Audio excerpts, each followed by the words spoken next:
Hi friends, നമസ്കാരം. ഊട്ടൂരുടെ പുതിയൊരു വീഡിയോയിലേക്ക് എല്ലാവർക്കും സ്വാഗതം.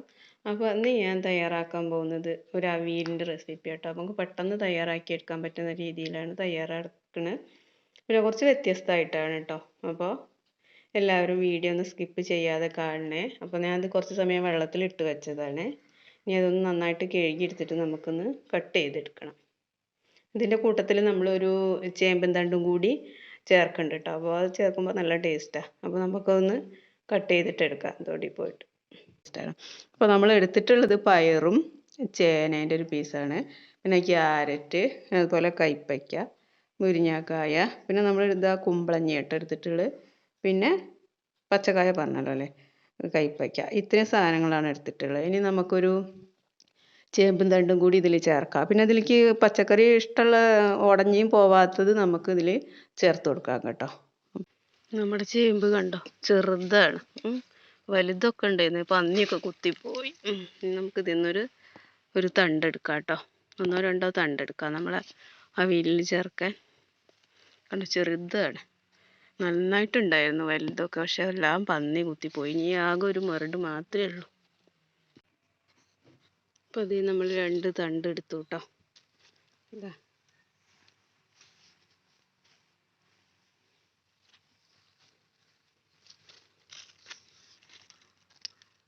അപ്പോൾ നമ്മൾ അവിയലിക്കുള്ള എല്ലാ കഷ്ണങ്ങളും റെഡി ആയിട്ടോ. ഇതാ ഞാൻ ചേമ്പും തണ്ട് എടുത്തിട്ട് ഇതുപോലെ കട്ട് ചെയ്ത് കഴുകി എടുത്തതാണ് കേട്ടോ. അപ്പോൾ അതിൻ്റെ തോലൊന്നും നമ്മൾ കളയരുത്. തോല് കളഞ്ഞിട്ടുണ്ടെങ്കിൽ നന്നായിട്ട് തുടയും. അപ്പോൾ അത് നമുക്ക് അവിയലിക്ക് ഒരു ടേസ്റ്റ് കിട്ടില്ല. അപ്പോൾ അത് നമുക്ക് ഓരോന്നായിട്ട് ഇങ്ങനെ കട്ട് ചെയ്തിട്ട് എടുത്തിട്ട് വരാം കേട്ടോ.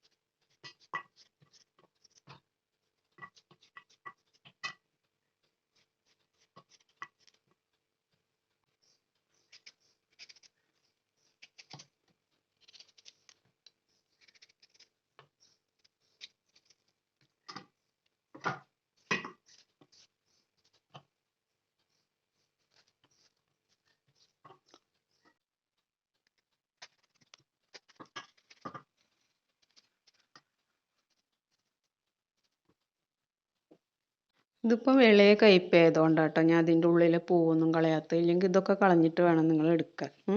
അപ്പോഴേ നമുക്ക് നല്ലൊരു ഇതായിട്ട് കിട്ടുള്ളൂ. നമുക്കതുപോലെ തന്നെ എല്ലാ പച്ചക്കറി, ഇപ്പം ഞാൻ കയ്പ്പയ്ക്ക ഇത് നമ്മൾ കട്ട് ചെയ്യുമ്പോൾ ഏകദേശം എല്ലാതും ഒരേ കട്ടിയായിട്ട് വരണം കേട്ടോ. അങ്ങനെയാണ് സാധാരണ നുറുക്കാറ്, കട്ട് ചെയ്യാറ്.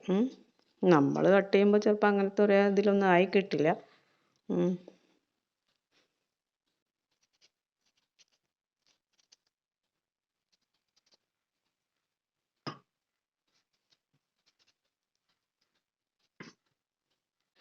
അപ്പം നമ്മൾ ഏകദേശം എല്ലാ കഷ്ണങ്ങളും ഒരേ നീളം അതുപോലെ ഒരേ കട്ടിയാവണം എന്നാണ്.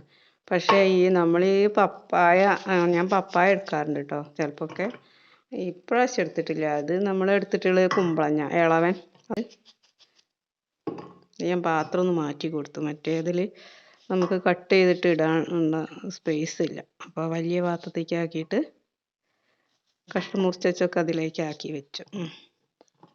ഇനി നമുക്ക് ഇതും കൂടി എല്ലാതും കൂടി കട്ട് ചെയ്തിട്ട് എടുക്കാം കേട്ടോ.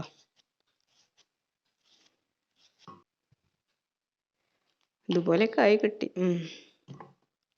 എല്ലാതും ഒരു വലിപ്പമൊന്നുമല്ല. അത് വേണമെങ്കിൽ ഒന്നും കൂടിയൊക്കെ നടുകെ കീറിയെടുക്കാം കേട്ടോ. അപ്പോൾ അതായത് നമ്മൾ കട്ട് ചെയ്തു കേട്ടോ. ഇത് മതി നമുക്ക്.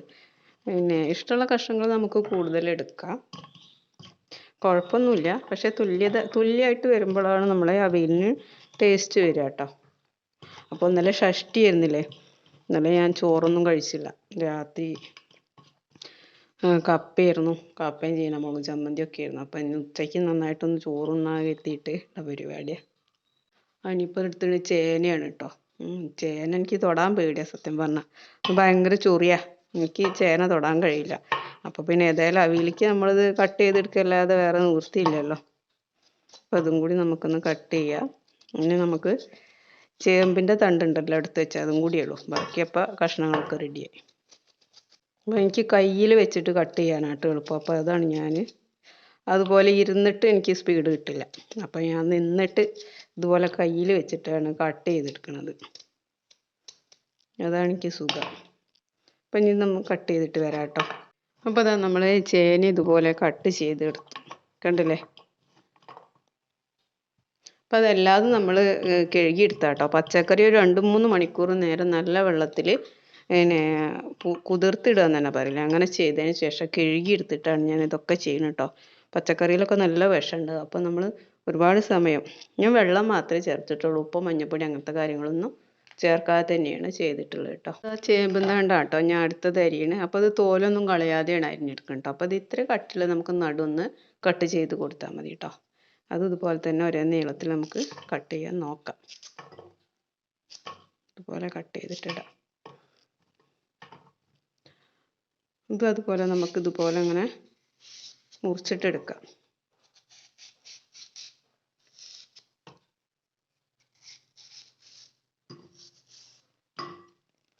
ഇതുപോലെ ഇങ്ങനെ കട്ട് ചെയ്തിട്ടിടാം കേട്ടോ. ഇത് പിന്നെ നമ്മൾ എന്താ പറയുക, ഇതിങ്ങനെ വീതി കടന്നു വെച്ചിട്ട് കുഴപ്പമൊന്നുമില്ല. ഇത് പെട്ടെന്ന് വെന്തിട്ട് ഉടയുള്ളൂ. അപ്പോൾ ഇത് അങ്ങനെ ഇടായിരിക്കും നല്ലത് കേട്ടോ. കട്ടി കൂടുതലാണ് തോന്നുന്നത് ഇതുപോലെ എന്നിട്ട് കട്ട് ചെയ്തിട്ട് ഇങ്ങനെ മുറിച്ചെടുക്കാം.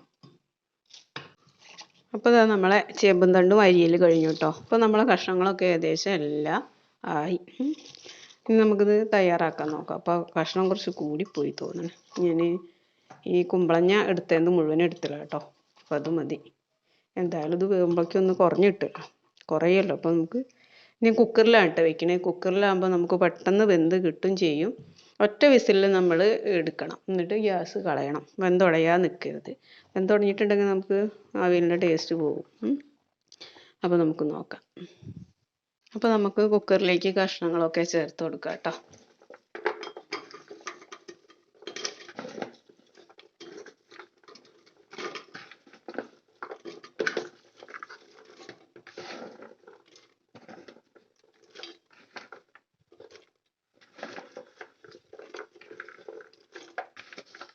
ഇനി ഇതിലേക്ക് നമ്മൾ കുറച്ച് സാധനങ്ങൾ ചേർത്ത് കൊടുക്കുന്നുണ്ട് കേട്ടോ. അപ്പോൾ നമുക്ക് ആദ്യം ചേർത്ത് കൊടുക്കുന്നത് കുറച്ച് മഞ്ഞൾപ്പൊടി. മഞ്ഞൾപ്പൊടി നമുക്ക് ആവശ്യത്തിന് ചേർത്ത് കൊടുക്കാം. ഇത് വെന്ത് വരുമ്പോഴേക്കും നന്നായിട്ട് കുറയും കേട്ടോ. പച്ചക്കറി എല്ലാം വെള്ളമയം ഉള്ളതല്ലേ, അതുകൊണ്ടേ. മുളക് പൊടി അല്പം മാത്രമേ ചേർത്ത് കൊടുക്കുന്നുള്ളൂ കേട്ടോ.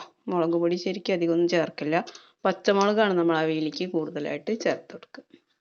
ഇനി നമുക്ക് ആവശ്യത്തിന് ഉപ്പ് ചേർത്ത് കൊടുക്കാം.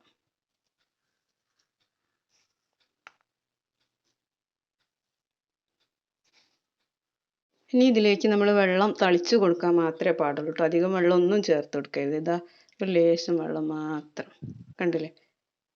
ഇതാ ഇത് മതി കേട്ടോ. ഇനി നമ്മളിത് നന്നായിട്ടൊന്ന് കുടഞ്ഞിട്ട് കൊടുക്കുക. അപ്പോൾ ഈ നമ്മൾ ചേർത്ത മഞ്ഞൾപ്പൊടി, മുളക് പൊടി, ഉപ്പൊക്കെ അടിയിലേക്ക് ഇങ്ങനെ എത്തിക്കോളും.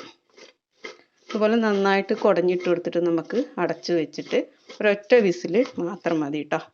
ഇത് നമുക്ക് മാറ്റണം. വിസിൽ ഒഴിവാക്കി അതിൻ്റെ ഗ്യാസ് ഒഴിവാക്കിയിട്ട് പെട്ടെന്ന് ഒഴിവാക്കണേ.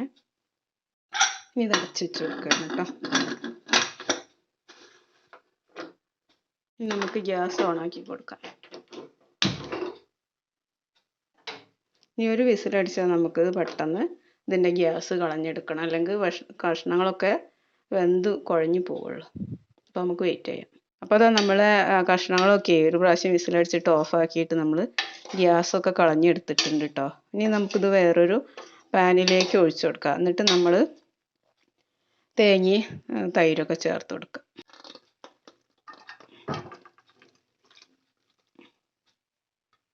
അപ്പോൾ നമ്മളിതാ ഒരു പാനിലേക്ക് മാറ്റിയിട്ടുണ്ട് കേട്ടോ.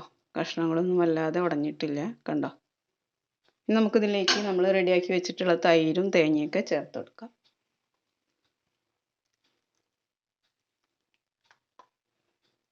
ഞാൻ കുറച്ച് ഗ്രേവിയോട് കൂടിയാണ് കേട്ടോ അത് റെഡിയാക്കി എടുക്കണത്. അപ്പം നമുക്ക് വേറെ കറിയൊന്നും ഇല്ലാതെ തന്നെ അത് കഴിക്കാമല്ലോ.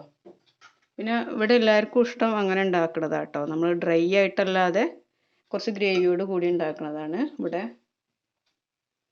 മോനായാലും ഏട്ടനായാലും ഒക്കെ ഇഷ്ടം. അപ്പം ഞാൻ അതുപോലെയാണ് റെഡിയാക്കി എടുക്കുന്നത്. നമ്മൾ തൈര് ഒഴിച്ചു. നമുക്ക് തേങ്ങ ചതച്ചിട്ടും കൂടി നമുക്ക് ചേർത്ത് കൊടുക്കാം.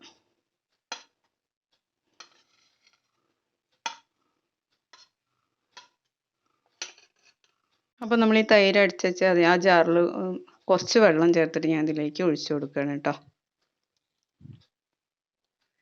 ഇനി ഇത് നമുക്ക് നന്നായിട്ടൊന്ന് തേങ്ങയും തൈരൊക്കെ എല്ലാ സ്ഥലത്തും എത്തുന്ന വിധത്തിൽ നന്നായിട്ടൊന്ന് ഇളക്കി യോജിപ്പിച്ചെടുക്കാം.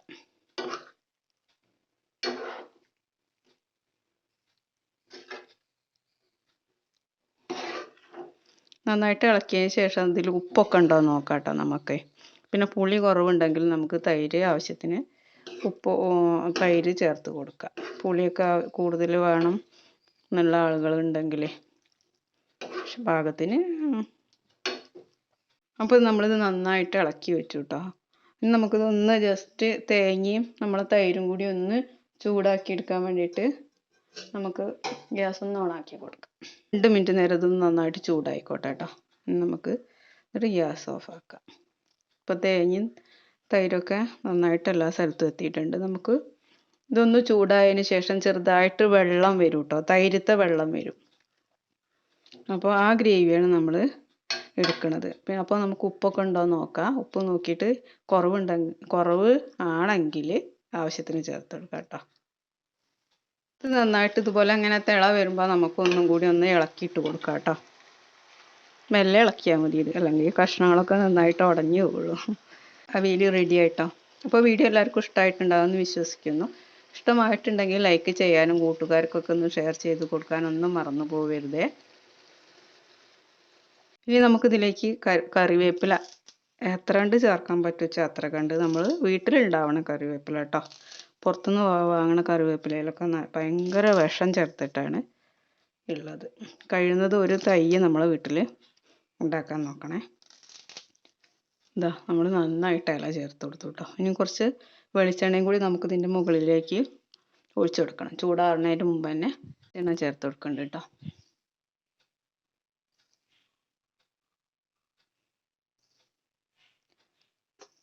ഇനി നമുക്കത് 5 മിനിറ്റ് നേരം അടച്ചു വയ്ക്കാം.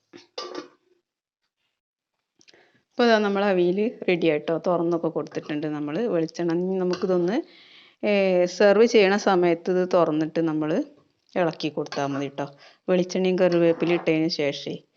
അപ്പോൾ ഇനി നമുക്കിത് നന്നായിട്ടൊന്ന് ഇളക്കി കൊടുക്കാം. എന്നിട്ട് സെർവിങ് ഡിഷിലേക്ക് മാറ്റാം. അപ്പോൾ വീഡിയോ എല്ലാവരും സ്കിപ്പ് ചെയ്യാതെ കാണണേ. സബ്സ്ക്രൈബ് ചെയ്ത് കാണാത്ത ആളുകളുണ്ടെങ്കിൽ ഒന്ന് സബ്സ്ക്രൈബ് ചെയ്ത് സപ്പോർട്ട് ചെയ്യണം കേട്ടോ.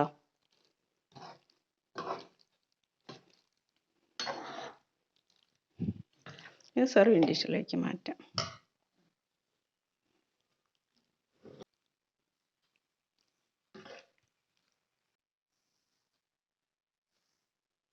Thanks for watching.